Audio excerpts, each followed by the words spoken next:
Assalamualaikum warahmatullahi wabarakatuh. Bapak Ibu sekalian, terima kasih atas kehadirannya untuk kegiatan kita pada hari ini adalah diseminasi tentang kegiatan praktek baik dalam budaya positif yang harus kita terapkan di SMP Negeri 2 Purworejo.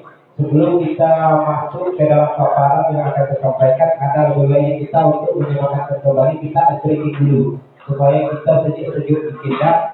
Maka kami mohon kepada Bapak Ibu untuk berdiri, ya. Untuk berdiri kita stretching sama-sama.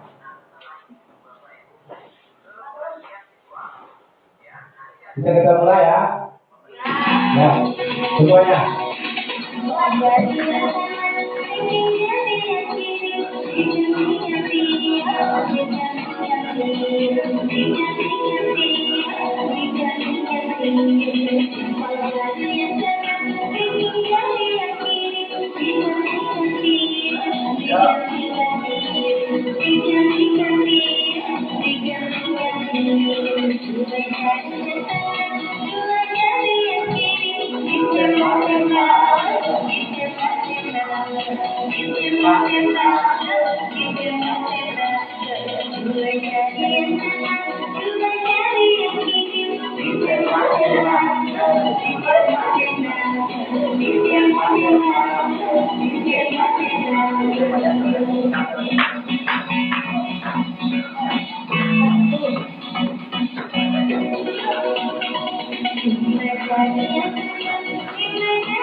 Oke, terima kasih. Kita masuk pada materi Bapak Ibu sekalian.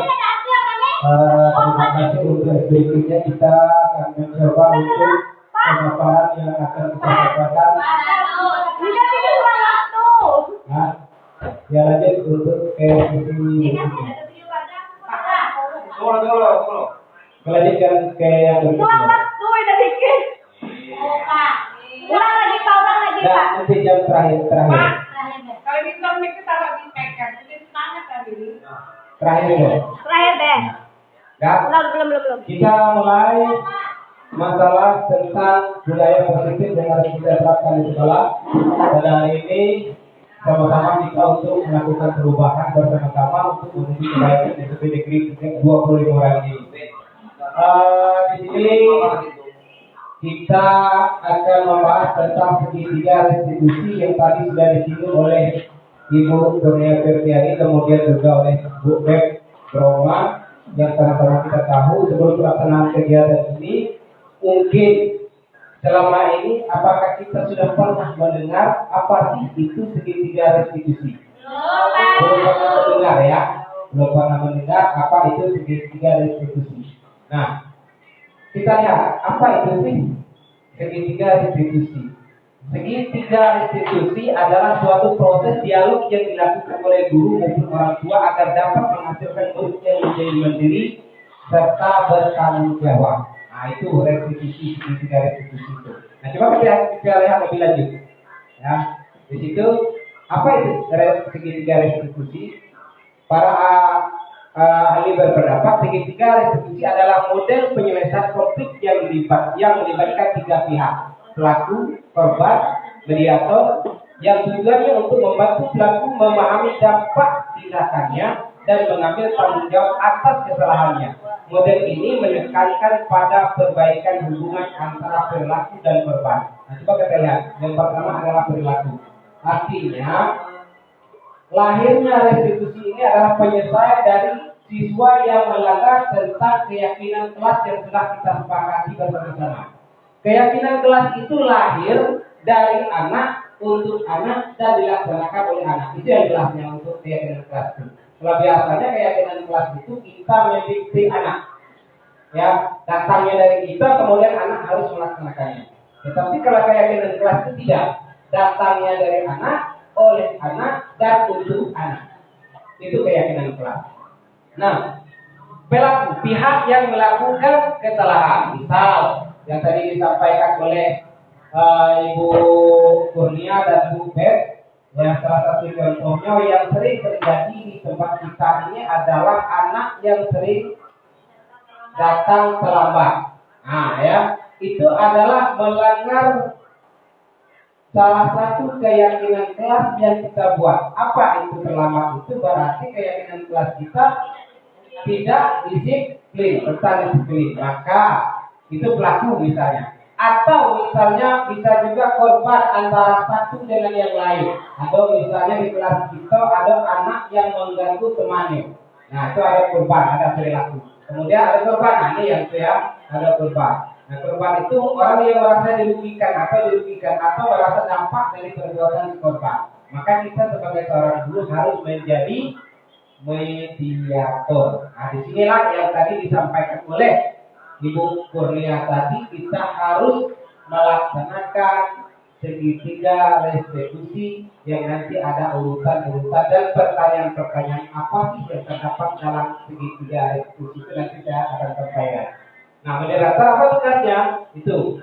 Yang pertama adalah membantu memfasilitasi proses restitusi tersebut.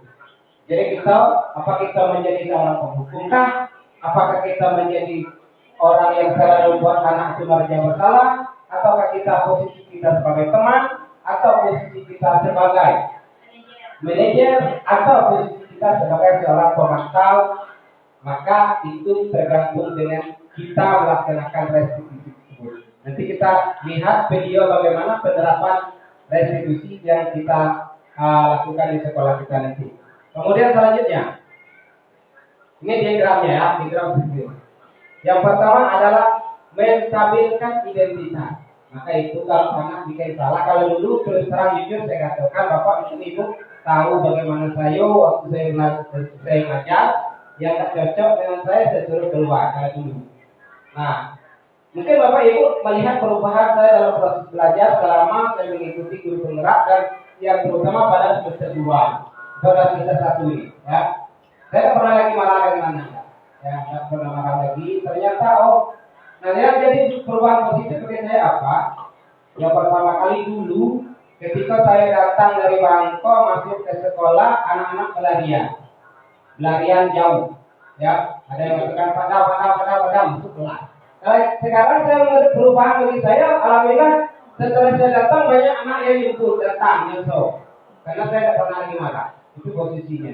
Artinya apa? Apabila kita berada di posisi penghukum, maka ada dampak negatif yang terjadi pada anak. Dampak negatifnya itu yang pertama kali anak akan menjadi pendendam. Itu yang pertama kali. Anak pendendam itu jelek. Dan saya rasakan yang diri saya. Karena dulu saya pernah diajak ketinju oleh anak kelas 9. Kadang-kadang saya mau marah. Ya. Kemudian yang kedua, dampak negatif yang terdapat pada anak adalah anak akan merasa minder karena mereka merasa malu karena dampak dari hukuman tersebut. Nah, kita sebagai seorang guru harus bisa menstabilkan identitas yang mengajukan pertanyaan nanti dijelaskan pada slide berikutnya. Kemudian tahap yang kedua adalah validasi tindakan yang salah. Nah, kita cari validasi tindakan yang salah. Kemudian yang ketiga baru menanya keyakinan kelas. Kembali lagi kepada keyakinan kelas yang kita sepakati. Kita bahas satu persatu. Yang pertama menstabilkan identitas. Apa isinya? Yang pertama adalah berdasarkan prinsip membuat kesalahan adalah bagian dari proses pembelajaran. Jadi setiap anak itu Ya, membuat kesalahan itu wajar. Kita pun dulu zaman sekolah dulu, Bapak Ibu, tidak ada kita yang nggak bikin kesalahan ada. Ya, tidak ada satupun kita yang tidak melakukan kesalahan, termasuk saya waktu itu. Kenapa? Anak yang dalam proses pembelajaran yang boleh dikatakan usia SMP, SMA itu, kalau kita ibaratkan seperti diagram gunung es di dalam lautan. Kenapa diibaratkan seperti itu? Gunung es itu hanya yang nampak di luar bebek. Kita tidak tahu apa yang ada di dalam gunung es itu. Apakah ada emas, bintang, atau dan sebagainya. Kita tidak tahu. Maka anak pada saat itu kita posisikan sebagai gunung es tersebut. Kita lihat anak itu yang nampak perangannya itulah. Tapi kita tidak mau tahu, kita tidak mau bisa memahami apa sih yang ada dalam diri anak itu. Maka Ki Dewantara menitikberatkan adalah kita dalam proses pembelajaran mengembangkan kodrat anak itu. Karena setiap anak memiliki kodratnya masing-masing dan memiliki keunikannya masing-masing. Dan kodrat itulah yang harus kita bimbing dan kita tuntut supaya anak menemui jati dirinya yang sebenarnya. Kalau anak nakal, yang kita ponis dan nakal itu dulu. Kalau dulu saya sebelum mengikuti kegiatan guru penggerak nakal tuh yo, jadi kita mencipta di kantor anak di bagian ini. Nah, itu. Ya, jadi kita coba. Artinya gini, kita coba pulau ada istilahnya nggak berpergi pulau atau kalau bahasa kita kita coba mencoba anak itu kita posisikan sebagai hal yang bisa kita gali potensi-potensi yang ada di dalam diri mereka. Kemudian yang kedua adalah kita menggeser identitas gagal ke identitas sukses. Nah itu tadi. Ketika anak melakukan satu kesalahan, maka mereka akan dilabeli dengan identitas gagal. Nah identitas gagal itulah bagaimana kita membalikkan posisi tersebut menjadi identitas sukses. Nah itu yang harus kita cari. Anak bikin kesalahan. Pada saat itu kita tidak bisa memponis mereka, oh kamu ini, tidak boleh. Berarti anak yang ketika berada di dalam identitas gagal, maka kita tidak boleh langsung menunjuk mereka atau kesalahan mereka itu. Maka kita harus posisi kita bagaimana menstabilkan mereka supaya mereka bergeser dari identitas gagal menjadi identitas sukses. Kemudian selanjutnya adalah jangan mengkritik murid atau anak yang sedang mengalami identitas gagal. Saya katakan tadi, ya. Kadang kita kritik, tapi kita lakukanlah dengan kalimat-kalimat positif yang disampaikan oleh Bu Pep dalam keyakinan kelas tadi. Kamu tidak boleh seperti ini, kamu tidak begini, ya, itu tidak boleh dalam bahasa sekarang untuk pengembangan proses pembelajaran. Lanjut. Kemudian adalah ajukan pertanyaan. Nah, apa pertanyaan yang harus kita lakukan di dalam menstabilkan identitas? Yang pertama, membuat kesalahan adalah suatu hal yang wajar. Dulu ketika saya di Jambi kemarin, saya mohon minta bantuan dengan Pak Aprianto dan Ibu Evi kemarin. Dalam menstabilkan identitas kita itu membuat kesalahan itu wajar. Maka anak itu mengatakan, anakku, membuat kesalahan itu biasa, hal yang wajar. Nah, itu pertanyaan. Kemudian tambah lagi selanjutnya, manusia itu tidak ada yang sempurna. Kata-kata itu harus ada dalam menstabilkan identitas. Ya, harus ada. Ya. Kemudian yang selanjutnya, kita bisa memperbaiki masalah ini. Nah, maka setelah kita tahu itu, membuat kesalahan itu adalah satu hal yang wajar. Manusia itu tidak ada yang sempurna. Kita bisa memperbaiki ini. Kita bisa menggeser hal yang negatif ini menjadi hal yang positif. Kemudian selanjutnya, saya tidak menanyakan tentang kesalahan yang mereka lakukan. Kita tidak menanyakan, kenapa kamu berbuat seperti ini? Tahu tak kamu perbuatan ini tidak bagus? Kamu berbuat ini tidak elok? Nah, seperti itu. Kita tidak seperti itu. Tapi kita lebih memposisikan, saya tidak menanyakan kesalahan yang Anda lakukan. Kan seperti itu. Yang Anda perbuat akan tetapi kita fokus bagaimana supaya masalah itu selesai. Bagaimana solusinya? Nah, solusi yang keluar yang kita cari. Kemudian yang terakhir, apakah saat ini kamu tengah menjadi orang yang baik untuk dirimu sendiri? Jadi anak akan merasa di pertanyaan itu. Ya. Kemudian selanjutnya adalah validasi tindakan yang tadi disampaikan. Ya, yang pertama, prinsip setiap perilaku berupaya memenuhi kebutuhan tertentu. Maka tadi ada 5 kebutuhan dasar manusia yang disampaikan oleh Bu Kurnia tadi. Nah, ketika anak melakukan satu perbuatan, ada prinsip dasar manusia yang tidak dipenuhi. Ada salah satunya. Apakah dia itu tidak memenuhi prinsip dasarnya bertahan hidup, atau dia tidak memperolehkan kasih sayang, atau dia kebebasan dia terbelenggu.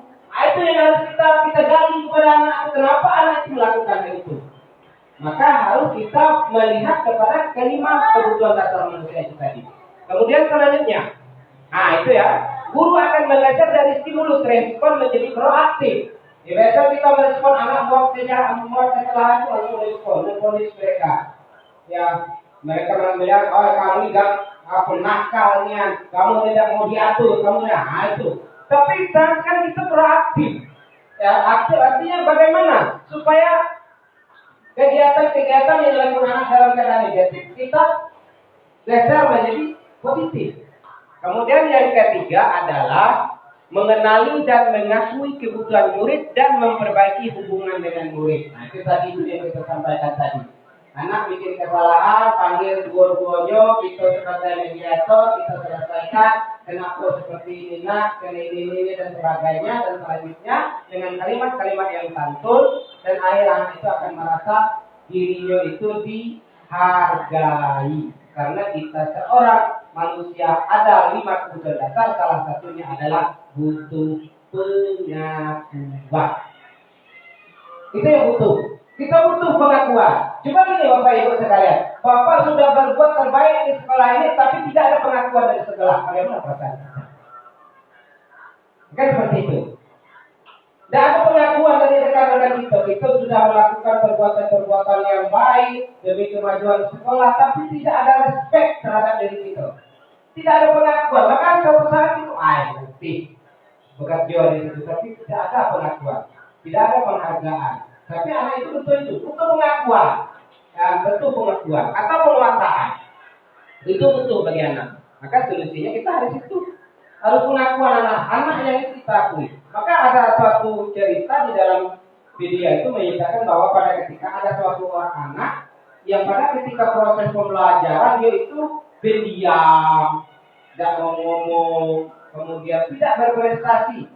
Tetapi ada potensi di dalam dirinya. Mana pada ketika itu ada satu event yang dilakukan oleh provinsi, kemudian dia salah satu peserta itu sakit, ya maka ditunjuklah dia pengganti dari anak tersebut yang sakit. Tapi pada akhirnya apa? Karena ada pengakuan yang dari sekolah berhasil mendapat juara 1, walaupun dia berdiam. Pada saat itu dia mulai motivasi dia menuju dari kegiatan. Karena ada pengakuan dari sekolah. Nah itu kalau kita pakai diri kita lah, kalau kita ada pengakuan dari orang lain, rasanya gimana? Nah, kemudian selanjutnya ajukan pertanyaan. Apa pertanyaan yang ada di dalam pelajaran silakan yang harus dilakukan? Ini pertanyaannya. Nah itu ya, kamu bisa saja melakukan tindakan yang gegabah lebih dari ini. Itu pertanyaannya. Yang harus ada di dalam pertanyaan itu. Anakku, misalnya anakku, misalnya si A, misalnya atau bisa si A, si Badu. Kamu bisa melakukan perbuatan-perbuatan lebih dari itu, ya? Bapak yakin? Nah, kemudian ada, maka disebut kamu melakukan bukan tambahan. Bapak yakin, ibu yakin, kamu melakukan ini bukan tanpa alasan. Pasti ada alasan tertentu. Kan mencari, mempelajari tindakan. Kemudian selanjutnya, kamu melakukannya karena mempertahankan sesuatu yang paling, penting bagi kamu. Maka anak ketika libur dengan apa pasti ada sesuatu yang dipertahankannya. Kalau tidak ada sesuatu yang dipertahankannya, tidak akan mungkin dia akan terjadi suatu keributan antara teman dengan teman. Pasti ada sesuatu. Nah, maka kita harus ada pertanyaan itu. Kamu melakukannya karena mempertahankan sesuatu yang penting bagi kamu. Apa yang penting bagi kamu? Anak pasti akan menjawab, ini Pak, ini dia goyak bajuku, dia ngambil pena aku misalnya. Kan itu kita cari solusi. Kemudian yang terakhir, mungkin kamu bisa mempelajari suatu perilaku baru yang telah efektif. Bersediakah kamu mempelajarinya? Maka larinya tadi kepada keyakinan kelas yang kita buat bersama tadi. Selanjutnya, pendek-pendek ya, menanyakan keyakinan yang disampaikan oleh Ibu Kepala Sekolah. Apa sebenarnya keyakinan itu? Apa yang ada di dalamnya? Kita lihat. Satu, murid akan diberikan pertanyaan bermakna untuk memunculkan motivasi intrinsik. Motivasi intrinsik itu motivasi yang datang di dalam dirinya, bukan atas dorongan orang lain. Nah, itu motivasi intrinsik. Artinya anak itu melakukan kesalahan, dia mengakuinya dengan dirinya DWK. Ya, dia mau, iya Pak benar. Saya melakukan itu tadi. Kenapa? Karena saya ini misalnya. Si A yang ambil pena saya Pak, si A yang cubek baju saya Pak, si A misalnya ganggu saya Pak. Ah, seperti itu. Kemudian selanjutnya adalah mampu mengaitkan keyakinan dengan tindakan yang salah. Kembali lagi kepada keyakinan kelas tadi. Setelah kita dapat itu, baru kita bertanya dengan dia. Menurut Ananda, keyakinan kelas manakah yang sudah Ananda lakukan? Kan itu pertanyaannya. Ditanya contohnya. Kalau misalnya kita apa kamu yang apa keyakinan kelas mana yang kamu lakukan? Nah, itu kalau itu ada keyakinan kelas kamu. Nah, itu tadi itu misalnya kalau ikut di dalam kelas, keyakinan kelas yang dilakukan adalah tentang saling menghormati dan menghargai. Maka kembali lagi. Selanjutnya, ajukan pertanyaan. Apa pertanyaan yang ada dalam itu? Nih, ya. Sebagai keluarga atau kelas apa yang kita yakini? Itu yang tadi, ya. Apa yang kita yakini? Keyakinan kelas kita apa yang kamu lakukan? Kemudian selanjutnya yang nomor 2, nilai-nilai apa yang telah kita sepakati? Kembali lagi kepada kesepakatan kelas tadi. Kemudian yang ketiga, seperti apa gambaran kelas yang ideal menurut kamu? Nah, ini pertanyaannya. Anak akan memberikan stimulus, ya, akan memberikan respon. Ya, seperti apa kelas yang nak diinginkannya? Apa nak kerja walau? Apa nak dia kelasnya nyaman? Apa nak kelasnya apa namanya adun? Itu akan menjawab. Seperti apa gambaran kelas yang ideal menurut kamu? Anak akan bertanya. Maka itu anak akan menjawab. Kemudian yang keempat, kamu ingin menjadi orang seperti apa? Itu pertanyaan. Kamu ingin jadi anak seperti apa? Mau jadi apa? Burukkah, baikkah, anak yang solehkah, atau anak yang selalu melawan? Kemudian selanjutnya, kita lihat ini ada video tentang penerapan segitiga restitusi. Kita lihat ya Bapak Ibu, kita tonton bersama-sama. Mudah-mudahan tidak gagal dalam memutarnya. Ini penerapan 5 kontrol restitusi. Bagaimana penerapan 5 kontrol restitusi tersebut? Salam bahagia Ibu dan Bapak Ibu dalam penerapan sistem positif restitusi. Salah satu program yang dikembangkan adalah 5 posisi kontrol dan restitusi adalah proses perjalanan seorang pendidik agar dapat mengenali dirinya. Pada video kali ini, kita akan membahas tentang 5 posisi kontrol yang dikembangkan oleh Diane Dawson dan contoh penerapannya. Menurut kita lihat yang dipraktekkan oleh SMA, ya, anak-anak SMA. Bagaimana posisi? 5 posisi kontrol itu adalah 1. Posisi penghukum. 2. Posisi pembuat merasa bersalah. 3. Posisi teman. 4. Posisi pemantau atau monitor. Dan 5. Posisi manajer. Untuk lebih memahami kelima posisi tersebut, mari kita saksikan kasus Naren yang terlambat hadir 20 menit di sekolah dan melihat bagaimana kelima posisi kontrol dalam sekolah tersebut. Akan diperagakan oleh kode itu sebagai posisi penghukum. Bisa sebagai penghukum. Ini adalah Naren yang datang ke sekolah dalam keadaan terlambat. selama 20 menit. Ini adalah ibu gurunya atau mungkin ini bimbingan konseling ya, ibu bimbingan. Sini kamu. Perhatikan kata-kata yang disampaikannya. Bagaimana kalau dia sebagai seorang Kamu deh, pasti terlambat. Maaf Bu, saya... Apa? Apa coba?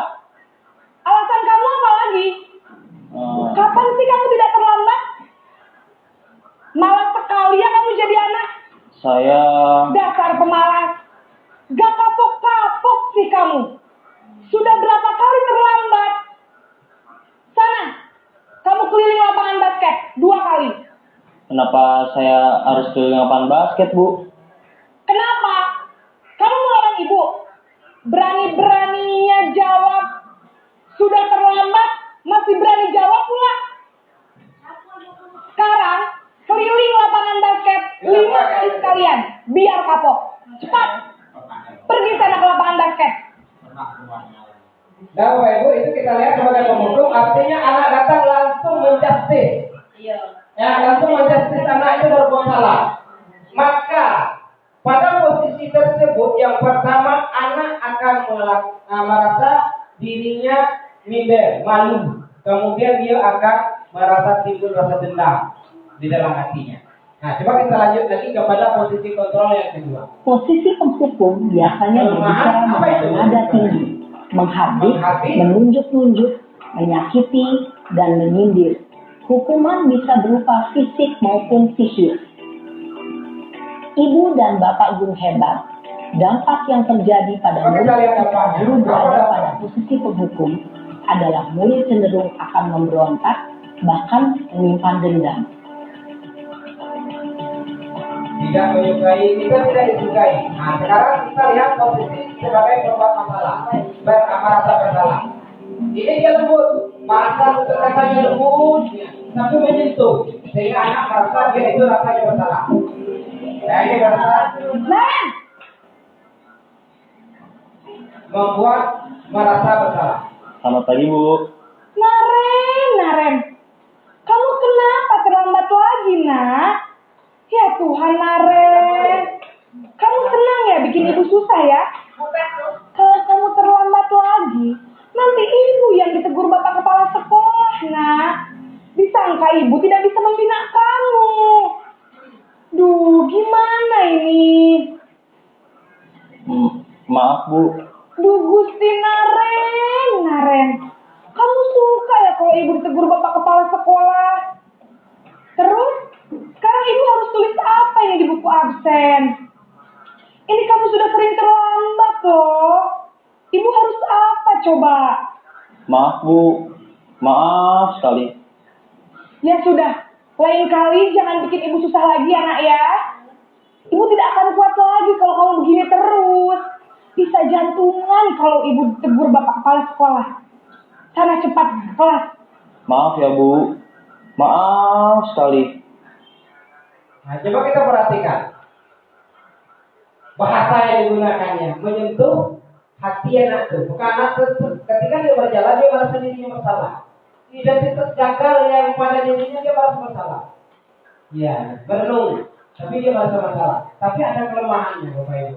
Kelemahannya dari posisi membuat masalah ini, coba kita lihat apa kelemahan yang terjadi. Ya, apa kelemahan dari posisi membuat masalah?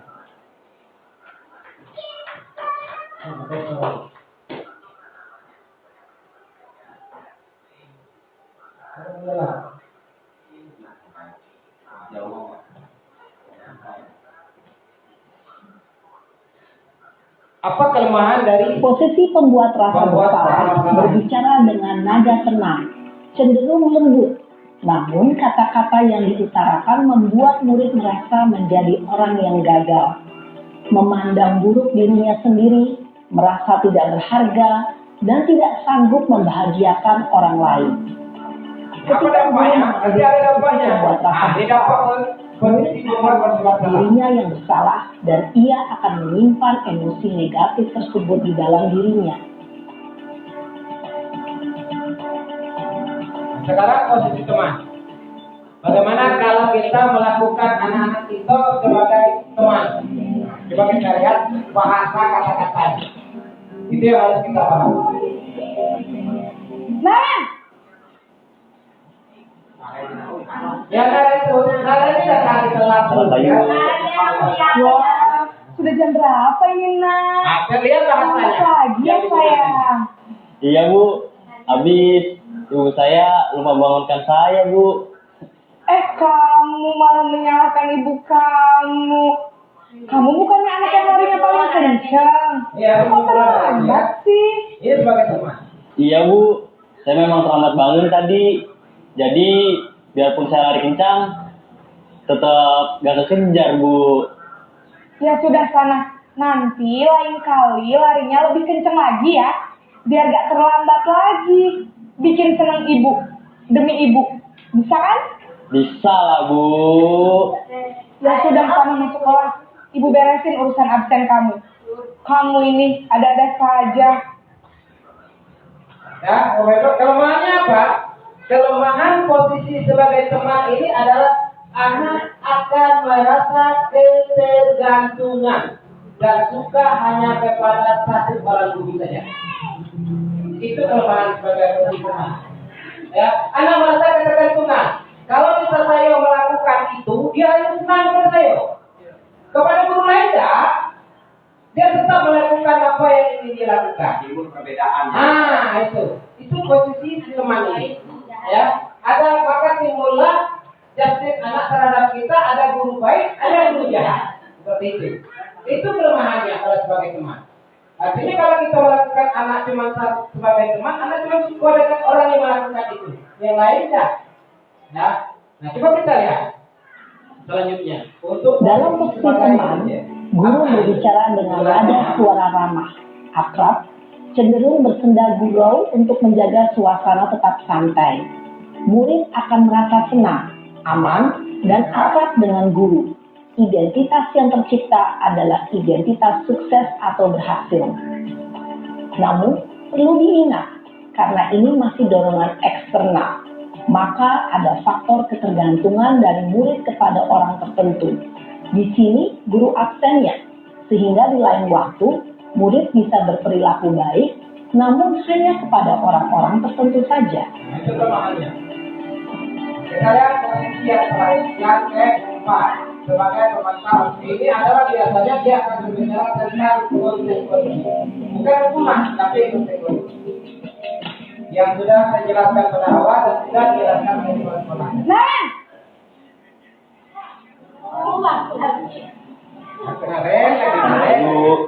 Naren, apa peraturan sekolah kita tentang jam berapa kita harus masuk Ya, sekolah? sekarang bukan sebagai seorang guru, tapi seorang pemantau. Harus di sekolah jam 7 Bu. Iya betul, sekarang sudah jam 7.20. Naren sudah tahu konsekuensinya jika terlambat hadir. Dia akan berbicara Paham tentang Bu. konsekuensi. Saya harus tinggal kelas pas jam istirahat selama 20 menit. Iya benar, konsekuensinya demikian. Jadi nanti jam 9.30 pas istirahat, kamu harus tinggal di kelas, kerjakan tugas tambahan untuk ketertinggalan kamu, ya? Baik Bu.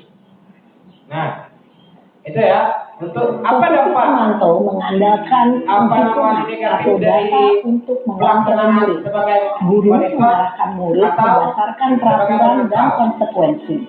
Seorang pemantau menunjukkan bahasa tubuh dan ekspresi wajah yang datar dan cenderung formal. Kemudian kita lihat yang posisi yang terakhir. Ya, yang paling diidam-idamkan di sekolah. Kita lihat. Naren lagi. Naren! Aduh, Naren ya. Selamat pagi Bu. Selamat pagi Naren. Maaf Bu, saya terlambat. Iya, sekolah masuknya jam 7, sekarang sudah jam 7.20. Jadi sekarang bagaimana ini Naren? Maaf Bu. Jadi Saya bahasanya lupa bagus, malam. bukan menjustis Menurut kamu, anak, keyakinan bukan kuat yang langsung mana yang perlu kamu anak itu tingkatkan? langsung dijustis dengan perbuatan tindakan Menghargai yang diri sendiri. gagal, tapi Dan mencari solusi. orang lain mungkin. Bagaimana solusi Setuju. supaya Jadi, bisa? apakah Naren Naren meyakini sudah prinsip terlambat saling lagi. menghormati tersebut? Iya Bu, saya meyakininya. Naren bersedia memperbaiki masalah keterlambatan ini? Bersedia, Bu. Bagaimana kamu akan perbaiki masalah keterlambatan ini? Saya akan coba untuk tidak lupa menyetel alarm saya, Bu. Baik, kalau Naren lupa menyetel alarm di rumah, ada orang yang kira-kira bisa bantu mengingatkan tidak? Ada, Bu. Kakak saya, Kak Emma. Ada lagi selain Kak Emma?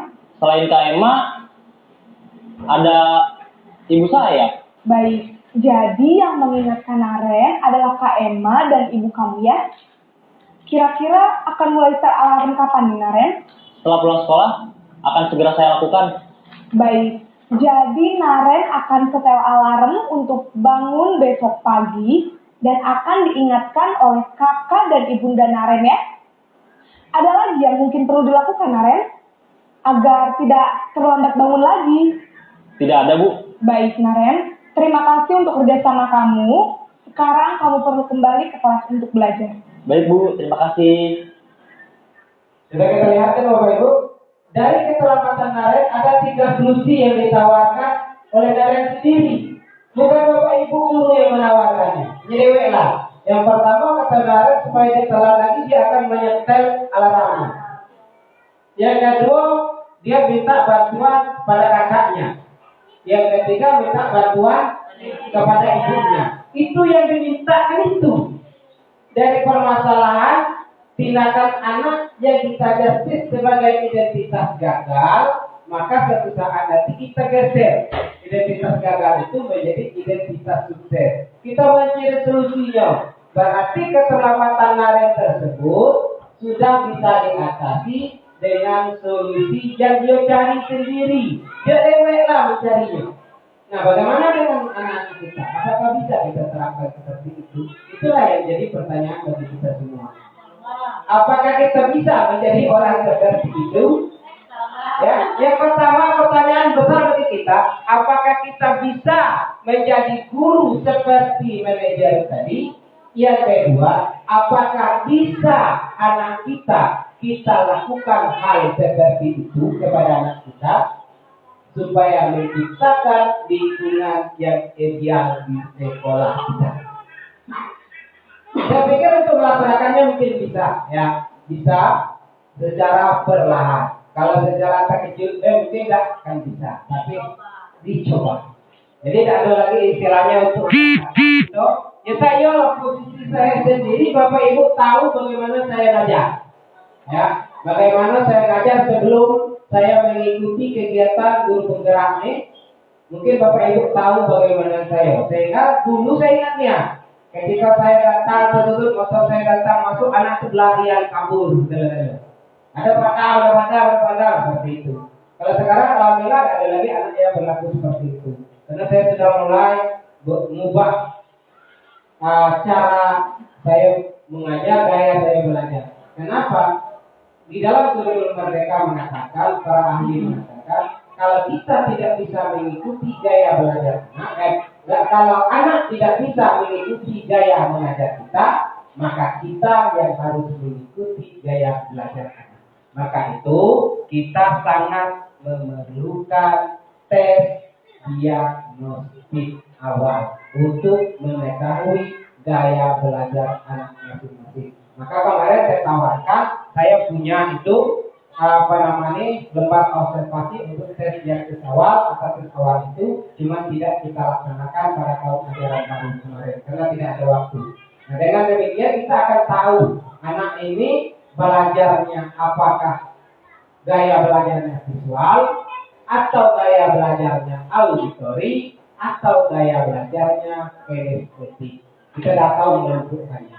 Nah, kita tahu, oh anak, kenapa? Kalau menurut para ahli mengatakan lebih dari 80% anak itu memiliki gaya belajar visual. Ya, melihat. Maka dari itu, kalau Bapak Ibu ingin mencoba yang saya katakan tadi, coba besok pagi di kelas adakan ice breaking dengan kita menggunakan bahasa suruh anak itu, coba anak-anak sekalian ikuti kata-kata Bapak, ikuti kata-kata Ibu. Anak suruh melihat, kita praktek ya. Yang pertama, tangan kanan ke atas, bisa. Tangan kiri ke atas, tangan kanan ke samping. Kemudian kita bahasa. Lihat, kuncinya adalah ikuti kata-kata Bapak. Maka kita akan mempraktekkan seperti ini. Ya, tangan. Kemudian kita berubah apa? Tangan kita. Padahal yang kita kita katakan ikuti kata-kata saya, tapi kita berubah posisi. Kita pegang hidung, takkan ikut. Pasti anak akan ikut nih. Tidak ada yang pegang hidungnya. Karena merasa kita tetap gerakan lain. Kita mengatakan pegang hidung, tapi tangan kita akan melambai. Pasti anak akan mengikuti ini. Tidak bakalan ikut. Ada satu atau dua orang yang mengikuti pegang hidung. Boleh Bapak coba. Artinya sebagian besar anak itu adalah gaya belajarnya visual. Maka kita membutuhkan IT atau teknologi pada saat ini. Maka anak melihat. Kalau Bapak tidak percaya dengan kata-kata saya, misalnya kurang yakin, besok akan di sekolah, bahasanya ikuti kata-kata Ibu atau ikuti kata-kata. Itu kuncinya ya, kuncinya ikuti kata. Kita kata pegang hidung, tapi kita bikin gerakan lain. Pasti anak ikuti gerakan itu. Tidak akan dia ikuti. Oke Bapak Ibu sekalian, itu ya. Maka mengelompokkan anak tersebut dari hal yang demikian, kita lanjut untuk ini sudah untuk videonya, ya. Nah, ada lagi penerapan untuk kita lebih paham, ya, Bapak Ibu. Ada satu video yang harus kita tonton lagi. Ini cuma pendek, ya, pendek cuman. Untuk penerapan restitusi kepada anak langsung ya.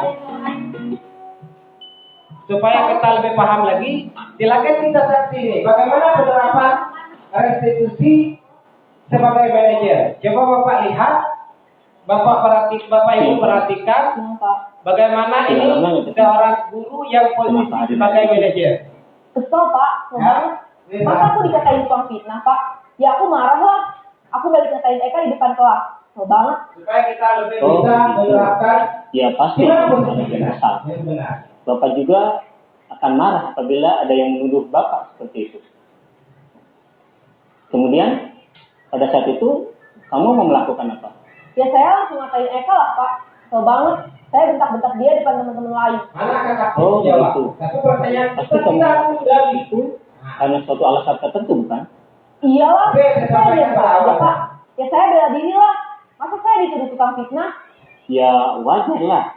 Mempertahankan harga diri itu sesuatu kita yang bukan penting. membenarkan, tapi menjadi solusi. Kalau dalam bahasa guru itu membenarkan kan, tapi menjadi solusi pada akhirnya. Iya Pak.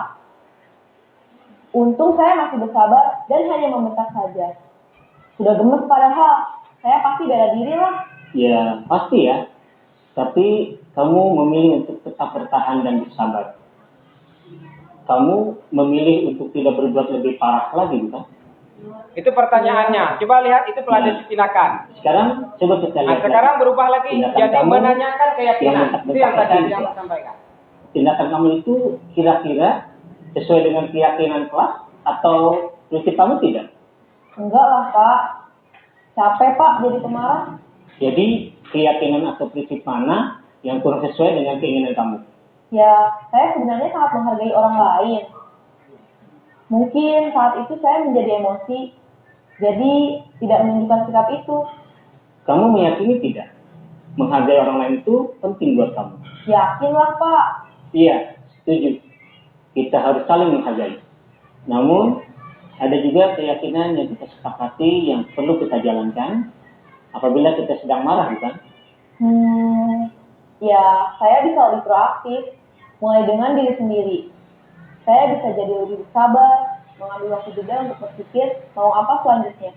Kira-kira kamu bersedia memperbaiki masalah ini tidak? Bersedia, Pak.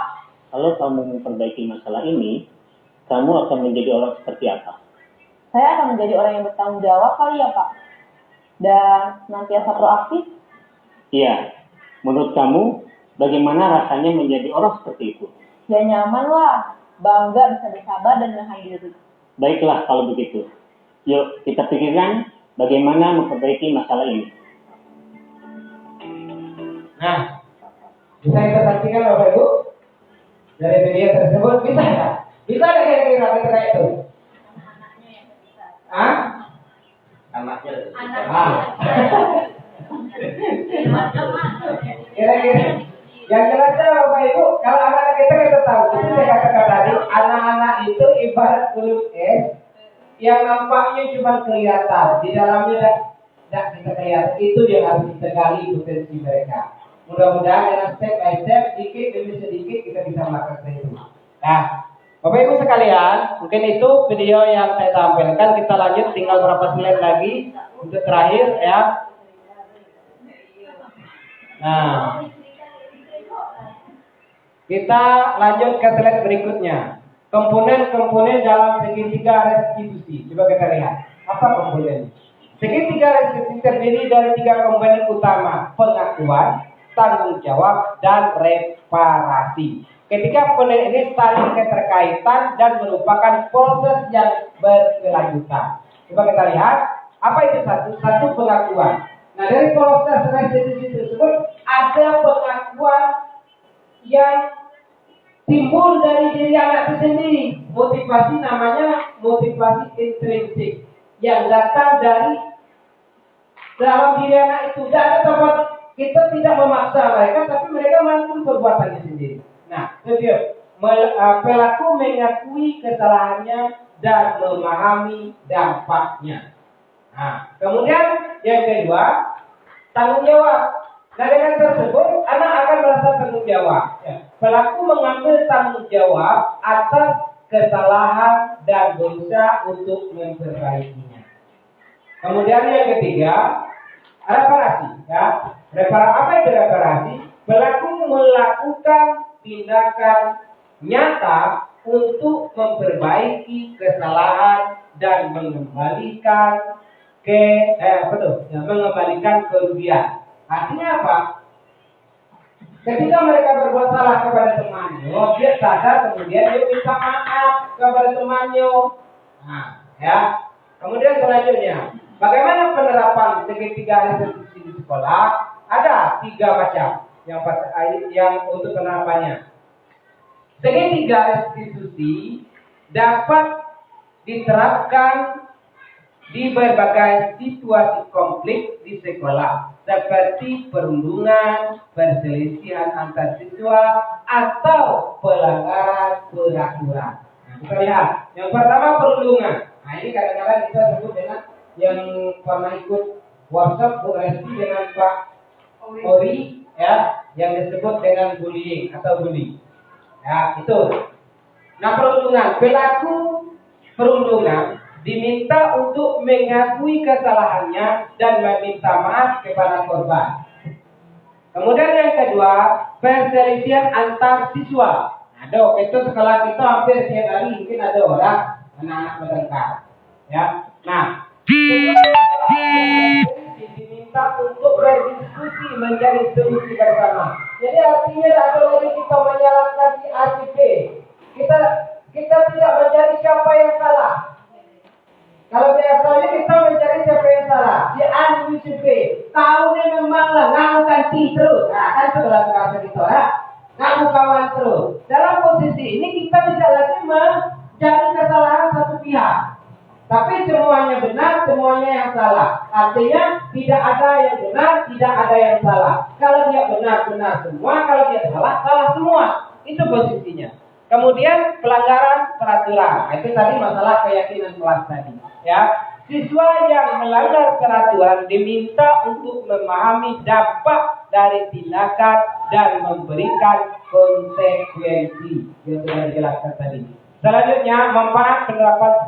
Ya, yang pertama, penerapan segitiga di sekolah memiliki banyak manfaat. Yang pertama, meningkatkan rasa keadilan dan kewajaran, membangun hubungan positif antar siswa, dan menciptakan lingkungan sekolah yang aman dan kondusif.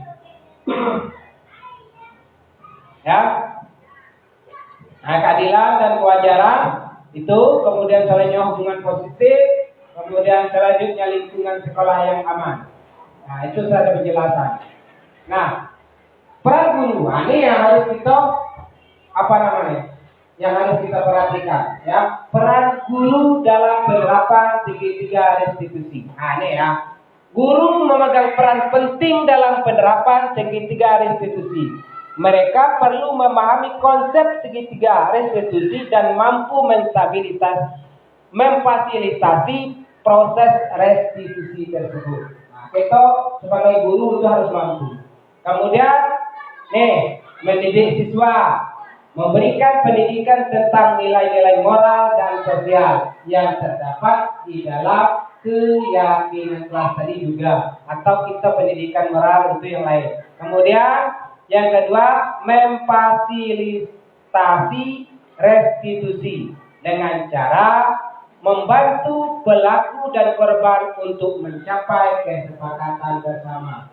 Kemudian yang terakhir, menjadi mediator. Apa yang harus kita lakukan? Menjadi pihak netral dan objektif dalam proses restitusi. Artinya tadi itu saya katakan bahwa anak ketika bikin masalah, anak berkelahi, kita tidak mencari satu anak yang salah, satu yang salah, tidak. Tapi mereka semua salah, mereka semuanya benar. Kita hanya mencari jalan keluarnya, apa yang harus kita lakukan. Oke, selanjutnya satu slide lagi. Peran siswa dalam penerapan segitiga restitusi. Apa peran siswa? Nah, siswa memiliki peran aktif dalam penerapan segitiga restitusi. Mereka perlu memahami hak dan kewajiban masing-masing dan mampu menyelesaikan konflik secara damai. Nah, coba lihat ya, menghargai orang lain. Tadi ada keyakinan kelas ya. Kemudian yang kedua, bertanggung jawab. Yang ketiga, ada di situ komunikasi efektif. Kemudian yang keempat, ada di situ empati, seperti yang disampaikan oleh Bung Roma tadi. Bapak Ibu sekalian, itu ya semua keterangan itu. Kemudian tantangan yang harus kita hindari dan harus kita lakukan atau kita hadapi tentang kendala dan tantangan dalam penerapan segitiga itu, ya. Penerapan segitiga restitusi sekolah selalu tidaklah mudah, akan tetapi pasti ada tantangan. Yang pertama, kurangnya pengetahuan.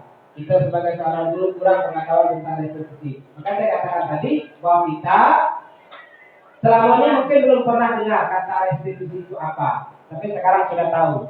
Kemudian yang kedua, kurangnya dukungan. Dukungan itu kurang, terutama dukungan terhadap orang tua, ya. Kemudian kurangnya sumber daya, ya, sumber daya yang kita miliki itu kurang. Itu tantangannya. Nah, Bapak Ibu sekalian, kesimpulan yang sudah kita baca dan sudah tahu, ya, kita langsung selanjutnya.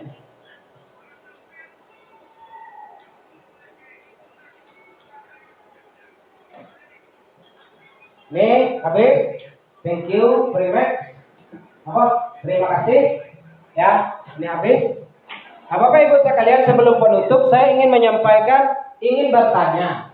Sekarang sudah saya paparkan bahwa tentang penerapan segitiga restitusi. Ada satu pertanyaan atau beberapa pertanyaan dari saya. Nanti ada mohon informasi dari Bapak Ibu sekalian yang ingin bertanya. Tapi sebelumnya saya akan memberikan refleksinya. Saya akan memberikan satu buah kasus dan Bapak Ibu tolong kasus tersebut apakah termasuk konsekuensi ataukah hukuman. Ya, perhatikan kata yang saya sampaikan. Yang pertama, kita ambillah Naren. Nah, Naren datang terlambat ke sekolah, kemudian dihukum oleh gurunya untuk berlari mengelilingi lapangan basket. Itu tadi ya, itu kasus yang pertama. Kasus yang kedua, Naren telat ke sekolah dan telat mengikuti mata pelajaran PJOK atau olahraga, kemudian disuruh lari keliling lapangan. Apakah kedua tersebut termasuk hukuman ataukah termasuk dalam konsekuensi. Coba Bapak Ibu sekalian, kalau dari paparan saya tadi, saya pikir mungkin itu akan sama. Saya ulangi, Naren datang terlambat ke sekolah, disuruh lari keliling lapangan. Yang kedua, Naren telat mengikuti pembelajaran PJOK, disuruh lari keliling lapangan. Apakah ada di situ salah satu konsekuensi, ataukah keduanya konsekuensi, atau keduanya hukuman? Yuk, silakan Bapak Ibu. Hah? Coba. Siapa dulu? Hah? Bapak dulu. Hah? Siapa dulu? Kori. Itu Kori. Kalau menurut saya itu keduanya hukuman. Keduanya hukuman, ya. Oke, kita tampung dulu. Bu Winda? Keduanya hukuman. Bu Pep? Kedua hukuman. Terima kasih. Dari telah Bapak berikan, yang pertama adalah Naren terlambat datang ke sekolah, disuruh untuk mengelilingi lapangan. Itu menurut saya adalah hukuman. Sedangkan untuk pernyataan yang kedua, Naren terlambat di mata pelajaran PJOK, disuruh untuk berkeliling lapangan, itu merupakan konsekuensi. Terima kasih. Oke, tepuk tangan untuk kita semua. Ya, Ibu percaya dulu berapa? Ibu, pusing? Berapa? Baiklah. Terima kasih, izin menambahkan dari penjelasan Bapak Damuri tadi, kita sangat jelas dari arti segitiga Restitusi. ya, segitiga restitusi. Jadi dari kasus ini untuk Bupet tadi juga sudah betul maksud itu saya setuju dengan pendapat Bupet. Yang pertama, kasus pertama itu penghukum, yang kedua itu konsekuensi. Karena dari penjelasan Pak Dam tadi dapat kita ketahui kasus pertama itu termasuk sama budaya positif atau kesepakatan keyakinan kelas yang sudah dibuat. Itu sudah ada poin disiplin. Jadi itu sudah termasuk penghukum, itu kesepakatan bersama yang dibuat, itu sudah termasuk penghukum. Yang kedua itu konsekuensi, karena itu tidak ada kesepakatan yang dibuat dari murid sama guru, yang dibuat bersama-sama. Terima kasih. Jadi Bapak Ibu sekalian, kita bukan mencari benar atau salah, ya semuanya benar, semuanya salah, kan? Semuanya benar. Nah, yang lebih tepat Bapak Ibu, antara dua kasus tersebut adalah kalau kita lihat secara kacamata, itu semuanya adalah dalam bentuk memberi hukuman.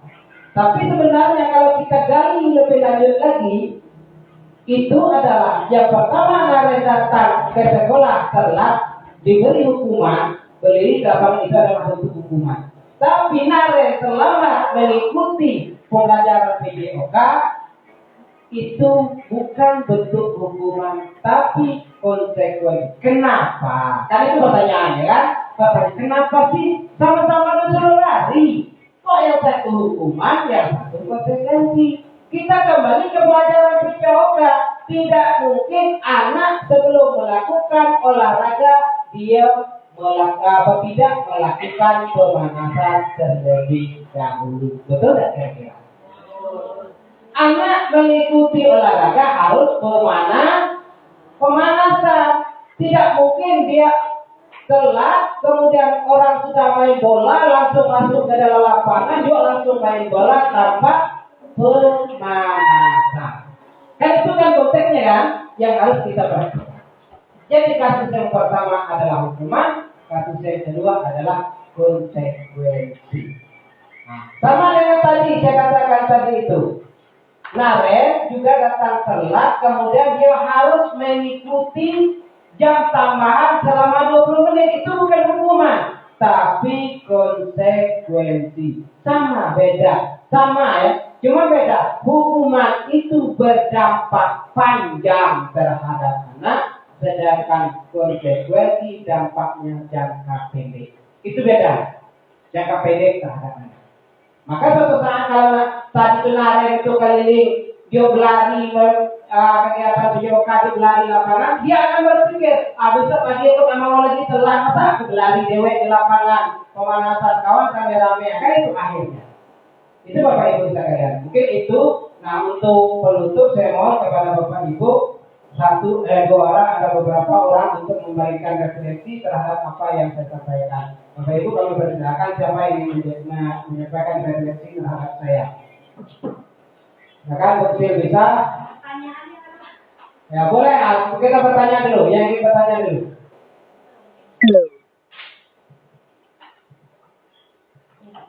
Terima kasih Pak.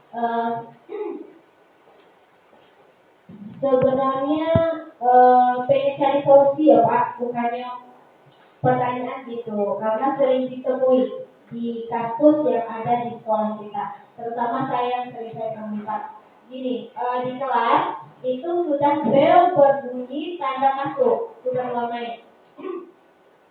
Jadi guru itu sudah ada di dalam kelas, tetapi anak-anak masih di luar, masih istirahat. Jadi pernah jujur Pak, saya memberikan hukuman push up kadang di kelas 9 Pak, ini cowok tapi dia tidak saya berikan.